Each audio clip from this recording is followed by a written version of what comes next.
Hello student, आप लोगों का स्वागत है हमारे यूट्यूब चैनल पंडित अर्जुन प्रसाद त्रिपाठी स्मारक इंटर कॉलेज पर। आज हम सब क्लास 11th के बायोलॉजी के बारे में अध्ययन करेंगे। इससे पहले हमने क्लास 9th व 10th के बायोलॉजी के पार्ट के बारे में अध्ययन किया। अब हम सब क्लास 11th में बायोलॉजी के विस्तार से अध्ययन करेंगे। तो क्लास 11th की बायोलॉजी शुरू करने से पहले हम जाने कि या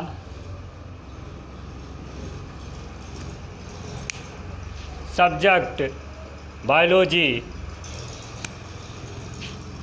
जिसको हम सब जीव विज्ञान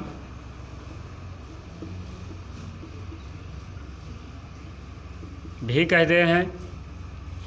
जीव विज्ञान है क्या? तो जीव विज्ञान जानने से पहले हम विज्ञान जानें, क्योंकि विज्ञान के बारे में आपको क्लास 9, 10, 8, 7 में बताया गया होगा। तो हम विज्ञान जाने क्या है। तो विज्ञान को अंग्रेजी में हम कहते हैं साइंस। तो विज्ञान की डेफिनेशन होगी सुव्यवस्थित, सुसंगठित एवं क्रमबद्ध ज्ञान को विज्ञान कहते हैं। ऐसा हमने अध्ययन किया है पिछली कक्षाओं में भी। तो विज्ञान की परिभाषा होगी सुव्यवस्थित,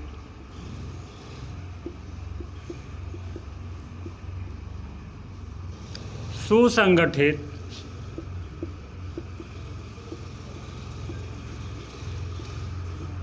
एवं सुव्यवस्थित, सुसंगठित एवं क्रमबद्ध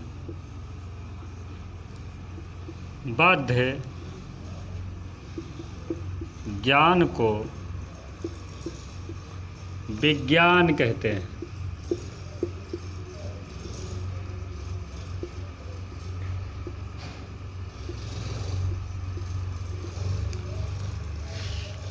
विज्ञान की डिफिनेशन क्या होगी? सुव्यवस्थित, सुसंगठित एवं क्रमबद्ध ज्ञान को विज्ञान कहते हैं। विज्ञान हमारा कहता है कोई भी काम सुव्यवस्थित, सुसंगठित और क्रमबद्ध तरीके से जो किया जाए, इसी ज्ञान को हम विज्ञान कहते हैं।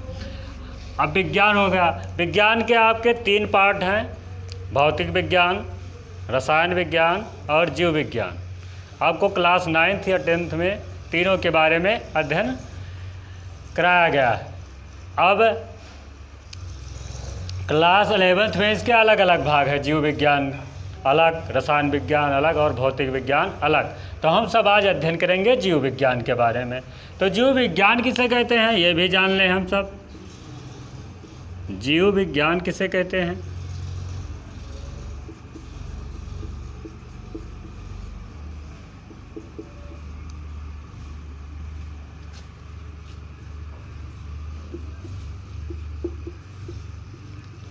जिसको अंग्रेजी में हम बायोलॉजी कहते हैं। बायोलॉजी शब्द का सर्वप्रथम प्रयोग 1801 में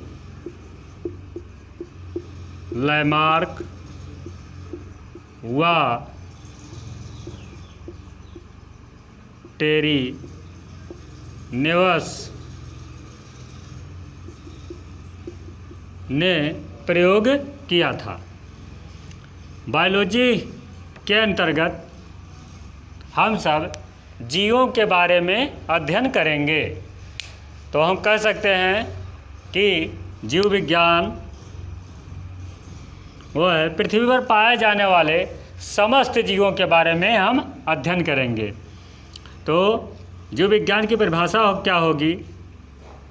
जिस विज्ञान के अंतर्गत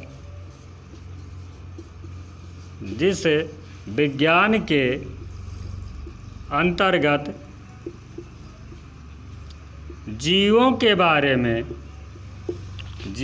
के बारे में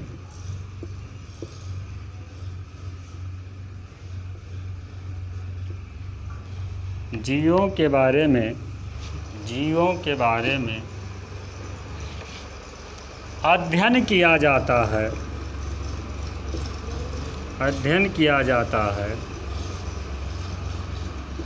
उसे हम जीव विज्ञान कहते हैं।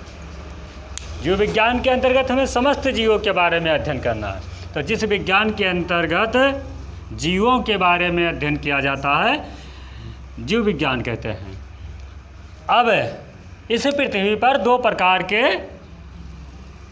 सजीव हैं, जीव हम कह सकते हैं। एक है जंतु और क्या है पादप।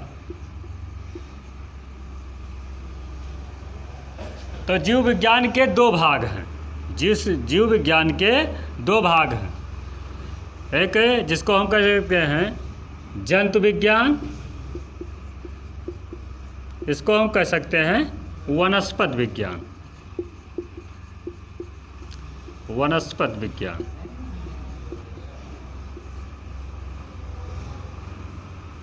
ये जीव विज्ञान के दो भाग हैं।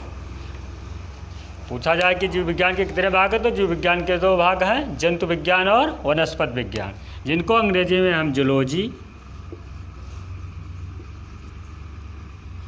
एंड बॉटनी कहते हैं।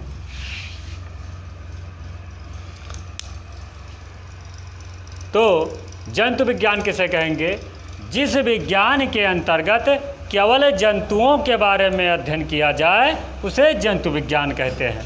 केवल जंतुओं के बारे में, जैसे हाथी, घोड़ा, मनुष्य, यानी जितने जंतु हैं इस पृथ्वी पर, छोटे से छोटा, जैसे एक कोश के जीव माइक्रोप्लाज्म से लेकर नीली व्हेल तक।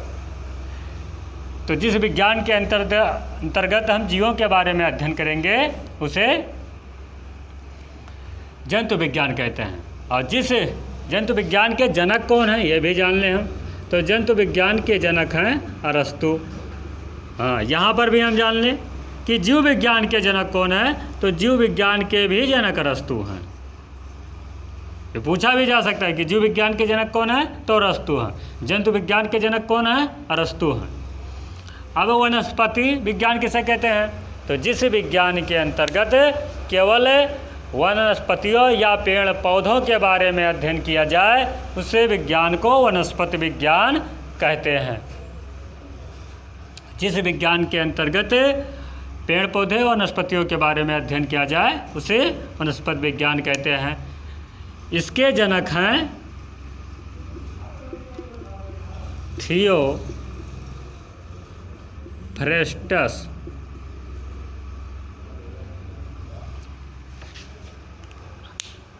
ये आपको बेसिक है। आपसे कोई भी पूछ सकता है कि आपसे कोई पूछ सकता है कि आप कौन सब्जेक्ट पढ़ रहे हैं, तो बताएंगे जीव विज्ञान। या पूछा जा सकता है आप इंटर में किस ग्रुप से पढ़ रहे हैं, तो बायोलॉजी या जीव विज्ञान से। तो आपसे कोई पूछ सकता है कि विज्ञान किसे कहते हैं, जीव विज्ञान किसे कहते हैं, जीव विज्ञान के जनक कौन है, जीव विज्ञान के कितने भाग हैं, और जंतु विज्ञान क्या है, जंतु विज्ञान के जनक कौन है, वनस्पति विज्ञान क्या है, वनस्पति विज्ञान के जनक है। ये आपका बेसिक था।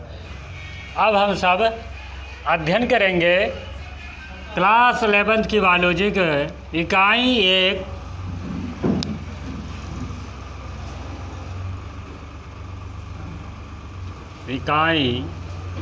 1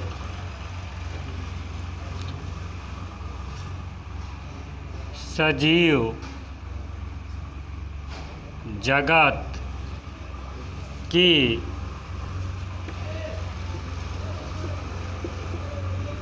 विविधता। सजीव जगत की विविधता इसको कहते हैं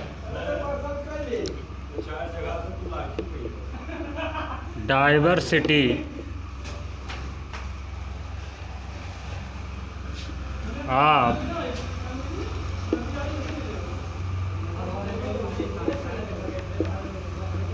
लिविंग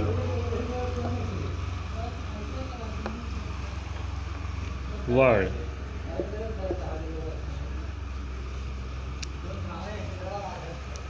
क्लास 11th की बायोलॉजी के इकाई 1 में सजीव जगत की विविधता है, जिसको अंग्रेजी में डाइवर्सिटी ऑफ लिविंग वर्ल्ड कहते हैं। इसमें हम सब अध्याय 1 जीव जगत के बारे में अध्ययन करेंगे। जीव जगत के बारे में हम सब अध्ययन करेंगे।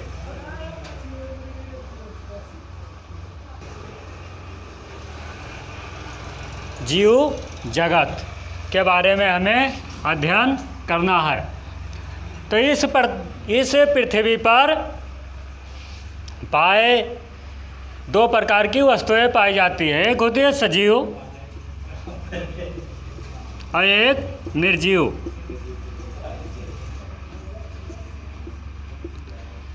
एक पाए जाते सजीव, एक निर्जीव।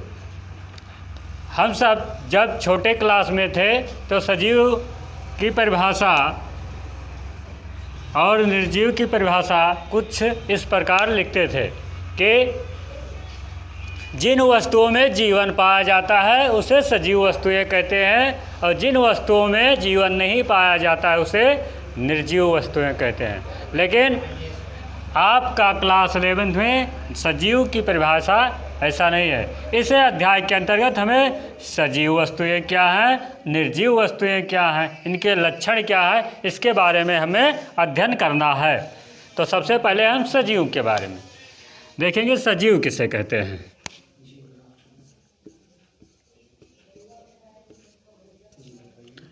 सजीव किसे कहते हैं?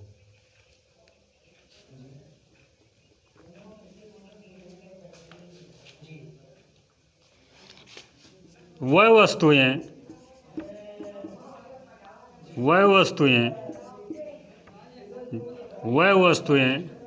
जो वृद्धि, विकास,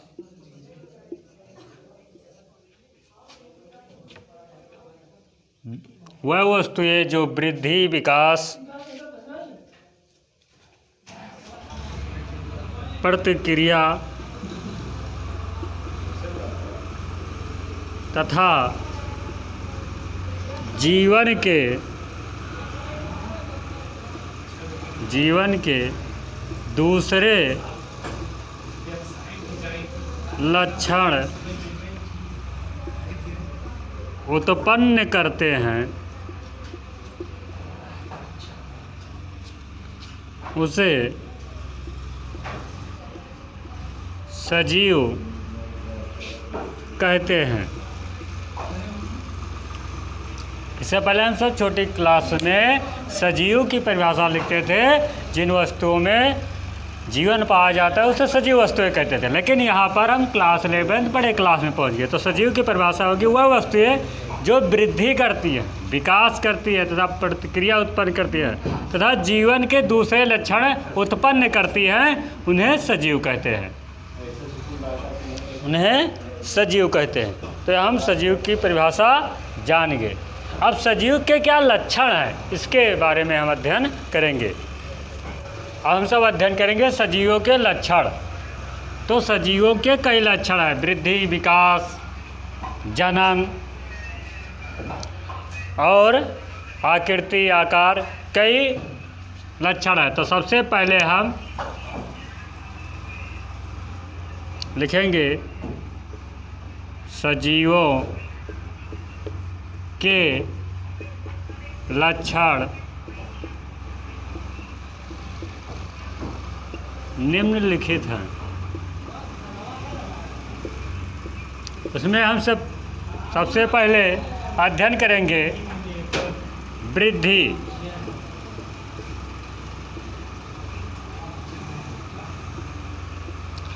उसमें हम सबसे पहले अध्ययन करेंगे वृद्धि के बारे में। तो वृद्धि किसे कहते हैं? वो जीवों के आकार, एवं संख्या के बढ़ोतरी को वृद्धि कहते हैं।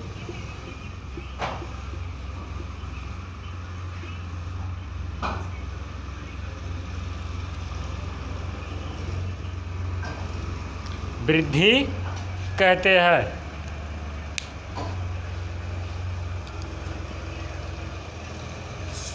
जीवों में वृद्धि एक निश्चित आयु तक होती है। निश्चित आयु तक होती है। जीवों में वृद्धि एक निश्चित आयु तक होती है, या हम कह सकते हैं जंतुओं में। और पौधों में वृद्धि पूरे जीवन काल तक होती है। जंतुओं में जो वृद्धि होगी एक निश्चित आयु तक होती है, और पौधों में वृद्धि पूरे जीवन काल तक होती रहती है।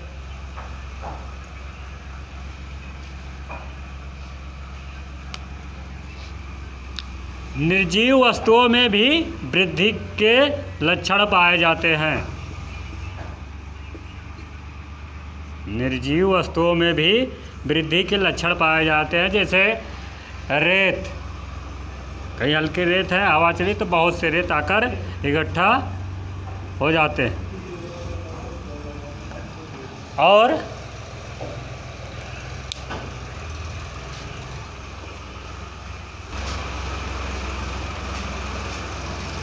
निर्जीव वस्तुओं में जो भी वृद्धि होगी वो बाह्य होगी, आंतरिक नहीं होगी। और वृद्धि क्या है, तो बहुकोशिकीय जीव जितने हैं, जीवों की बात करें तो बहुकोशिकीय जीव हैं जितने, उनमें वृद्धि कोशिका विभाजन द्वारा होता है। कोशिका विभाजन द्वारा होता है। जैसे कि हम सब बचपन में जब छोटे होते हैं तो कोशिकाओं की एक प्रक्रिया धीरे धीरे विभाजित होते रहते हैं और हम वृद्धि करते रहते हैं। एक कोशिकीय जीवों में भी कोशिका विभाजन द्वारा ही वृद्धि होती है। कुछ है कोशिकीय की बात जिनको हम सूक्ष्मदर्शी की सहायता से देख सकते हैं। तो ये था सजीवों के लक्षण। पहला लक्षण था वृद्धि। अब दूसरा लक्षण है जनन। दूसरा जो लक्षण हमारा है जनन।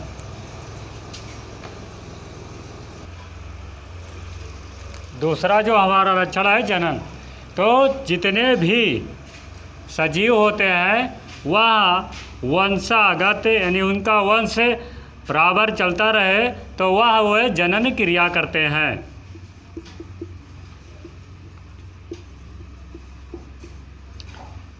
सजीव जनन दो प्रकार से करते हैं। नंबर 1 लैंगिक जनन,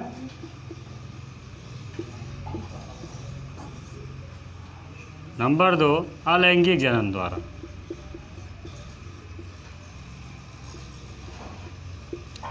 यह सजीवों के सबसे महत्वपूर्ण लक्षण है। जितने भी सजीव हैं वो जनन द्वारा जनन क्रिया करते हैं। ये सजीवों के मुख्य लक्षण है। अब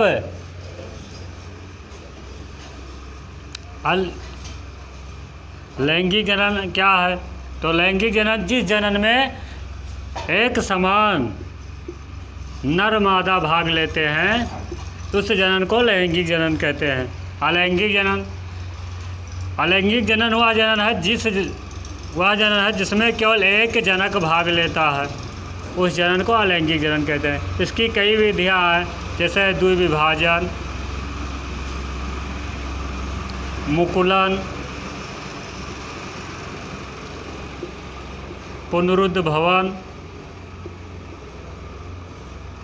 बीजाणु जनन आदि। तो यह सजीवों के मुख्य लक्षण था। अगला लक्षण है आपका